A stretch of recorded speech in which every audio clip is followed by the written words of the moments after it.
The trolling motor you guys see here is the Minn Kota Endura Max, and I actually previously had the regular Endura, but I have since upgraded to the Max version, and I have a couple reasons why I did that. I'm going to be going over those reasons and my overall thoughts on the product in today's video, so hope you guys enjoy. First, let's go over the product specs on the model that I have right here. So the product code on this is going to be 1352155M.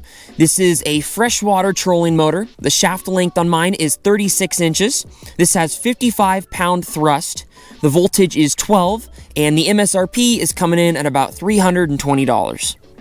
Now keep in mind, this is a transom mount trolling motor, so if you're looking for something different, I would go with the Terova, the Ultrex, the Ultera, something a little bit different. But this is going to be your transom mount trolling motors. This is going to be for small boats like mine, kayaks, and a whole bunch of different stuff kind of along those lines. Now the Endura series does not come with a foot pedal, or it does not also come with any type of iPilot or any type of, navigation that you can wear right here, like a little handheld thing, but you can do some aftermarket things. It's about like $600-700 at the time of filming this video. You can rig this up with a handheld like GPS unit, and you can get spot lock and a couple things, but that is aftermarket. So my guess is if something were to break on this, Minn Kota would completely terminate that warranty because you did alter their product. That is also pretty expensive for $600-700. You might as well just upgrade and, like I said, get the Ultrex or just get something that's a little bit nicer. So if you're not wanting to use those features, then this trolling motor could still be for you. Now let's cover the differences between the Endura versus the Endura Max. So the regular Endura is going to have 5 speeds. It's going to have 5 forward and 3 reverse.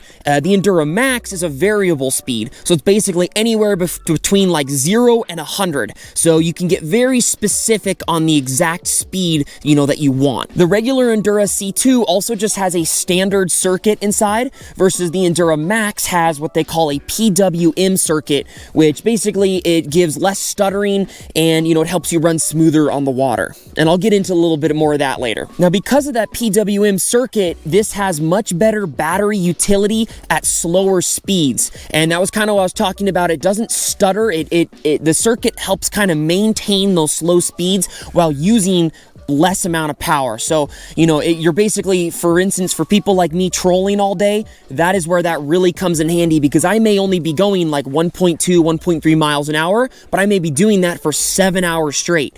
And so that PWM circuit board is going to allow you to use less amount of power to all 7 hours. So basically, it really helps if you're trolling a lot. Now, the regular Endura is only $200, and this one is obviously $320, so there is kind of a jump in there, but there's a reason why, that there's a jump in there, and I'll kind of cover the reasons why I picked the Endura Max versus the Endura for my type of fishing. So, the regular Endura is going to be better for your price-conscious anglers, right? If you've only got $200 to go spend on a trolling motor, the Endura is what you're going to want. I mean, that is probably the best trolling motor on the market for $200. I had the regular Endura for 2 or 3 years before I bought this one, and I absolutely loved it. I actually sold it to somebody, so they're still out using it, having no problems. It is incredible.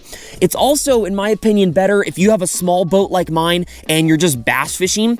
You don't really need to troll. You're basically using that trolling motor to just get you to your spot, and that's it, right? Or, you're using it to basically just kind of, you're fish one cove, and then you're moving, you're just kind of moving and stopping. You don't really need those variable speeds like I have on this one. So that's, I think, where it kind of comes in handy there. I also think the regular Endura is better for kayaks, because they make a 30-inch shaft version, and you cannot get that on the Endura Max. So it's a smaller trolling motor, and I think you're going to want that for kayaks. So that would be another case where I think the Endura would be better for your really, really small watercraft. Now, if you do any type of trolling like I do, probably 80% of the time I'm on my boat is spent trolling for kokanee, trout, crappie, whatever I'm going for, but specifically kokanee. the Endura Max is going to be 100% the way you want to go, and it's because of those variable speeds. So before, right, I had 5 settings. So if I click to the 1 setting, maybe I'm going 0.6 miles an hour.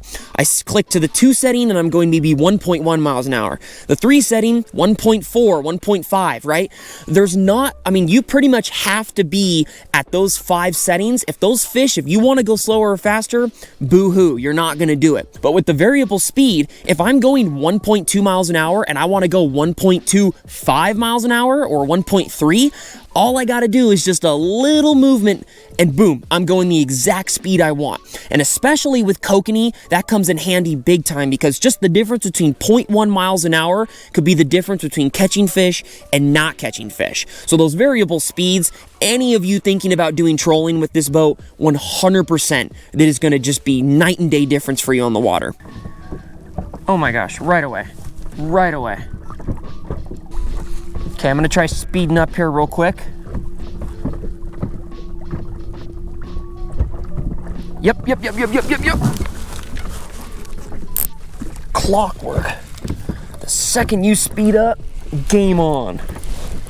Like I said as well, that upgraded circuit board is also going to mean you can go slower speeds for longer on the water without your battery dying. So for those of you that have a boat kind of like mine where, you know, you have only 1 battery on your boat and you got to make that thing last all day long, that's where it kind of comes in handy too, because you're not going to run out as quick. Now, the Endura Max also is a little heavier duty and it comes in some larger sizes. So for those of you that have a bigger John boat or something where, you know, you want just a little bit extra power, that's going to be the way to go. I have a 55-pound thrust on mine, and I have an 8-foot pond prowler, so it's about, I think, loaded down with everything, it's probably, I don't know, 200-something pounds. So I would say with me on it, it's probably about 350. So the 55-pound thrust, I can go about 3 miles an hour top speed. That's huge compared to my old one. I could only go about 2 miles an hour, and that was only like a 36 pound. So there's definitely a big difference between those two. But yes, the 55-pound thrust is going to be crucial for those of you with just a little bit bigger of a boat. The Endura Max is also going to be just all in all better for any type of constant speed. So for instance, the trolling, but this could be bass fishing too. If you just like to work a whole entire bank and you don't want to stop, you just want to keep going, that could also really help you because of that circuit board. You're going to save battery life versus the Endura. Overall, I think the Endura and Endura Max for that $200 to $300 price range are probably the best trolling motors on the market right now. The other nice thing is they are pretty much available in any tackle shop, Scheels, Bass Pro, Cabela's, you know, pretty much any of those big shops, you're going to be able to find this, and probably a lot of small ones too. This has been just an incredible product for me. Now, there is a big difference jumping up into even your Minn Kota power drives or your Tarovas or your Ultrex. There's obviously a huge price jump too, but there is a huge jump in quality and features you get in those. So before, if you're still thinking about buying this product, I would still go check out those products and just see if some of those extra features are going to be what you want. But if you are price conscious right now, or you just want a low budget trolling motor, this is going to be hands down the best bang for your buck product that you can get on the market right now. Now, what is just as important as the trolling motor is how you power the trolling motor and get it on the water. In this video right here, I go over everything I do on my boat to get the best use on everyday fishing. Hope you guys enjoyed this episode, and we'll see you guys next time on Humbug Videos.